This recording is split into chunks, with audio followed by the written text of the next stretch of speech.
আমি এই 25 বছরে এসে বাস্তবতার কাছে হেরে গেছি। আর আমার পরিবার এখনও তারা চিন্তা করিস না, আমরা তো পাশে আছি, এই কথাটা বলতে দুবার ভাবে না। দিন শেষে সবচেয়ে অসহায় সে, যে নিজের রাগ কষ্ট কারোর কাছে বলতে পারে না। কাউকে জড়িয়ে ধরে চিৎকার করে একটু কাঁদবে, সেটাও পারে না। শুধু একলা নিজের বালিশে মুখ দিয়ে ঘুমড়ে মরে, যে সবার আড়ালে নিজের কষ্ট নিজের মধ্যে লুকিয়ে রাখে।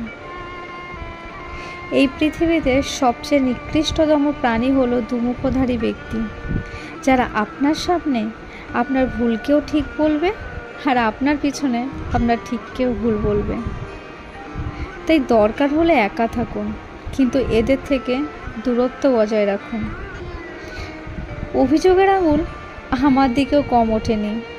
এলোমেলো জীবন ছন্নছাড়া হয়েছে বহুবার, তবু থেমে যায়নি, বরং শক্ত হয়েছে আরও অনেক বেশি। কোনো রকম অপরাধ না করেও যখন অপরাধী হয়ে যাবেন, তখন চুপ করে থাকাটাই ভালো। কারণ চিৎকার করে নিজেকে কখনো নির্দোষ প্রমাণ করা যায় না। কারো ভালো দেখে আনন্দিত হওয়া মানুষগুলো সুন্দর মানসিকতার পরিচয় দেয়, আর কারো খুশিতে সহ্য করতে না পারাটা পৃথিবীতে সব থেকে নিকৃষ্ট মনের পরিচয়। সব কিছুতে জিততে হবে এমন কোনো মানে নেই। কিছু জায়গায় হেরে যাওয়াই ভালো, কারণ জেতার মধ্যে যে অনুভূতিটা আছে, তা বারবার হারের পরে আপনি যখন জিতবেন, সেই অনুভূতিটা দ্বিগুণ হয়ে যাবে।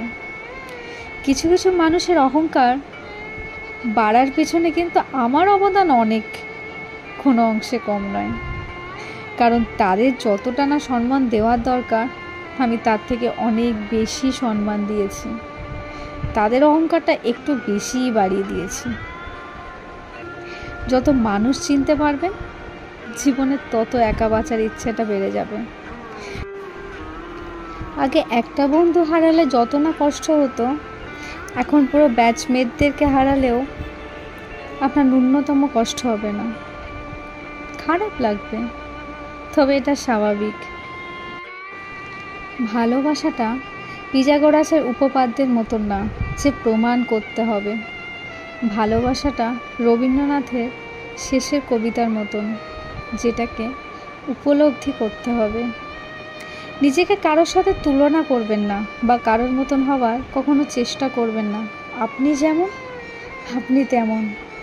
নিজেকে এমনভাবে তৈরি করুন যে অন্যরা আপনার মতন হওয়ার চেষ্টা করে, তাদের ইচ্ছা জাগে আপনার মতন মানুষ হওয়ার। কখনো কারোর দীর্ঘশ্বাসের কারণ হবেন না, কারণ কার চোখের জল আপনার কাছে ফিরে আসবে কোন রূপে, তা আপনি নিজেও বুঝতে পারবেন না।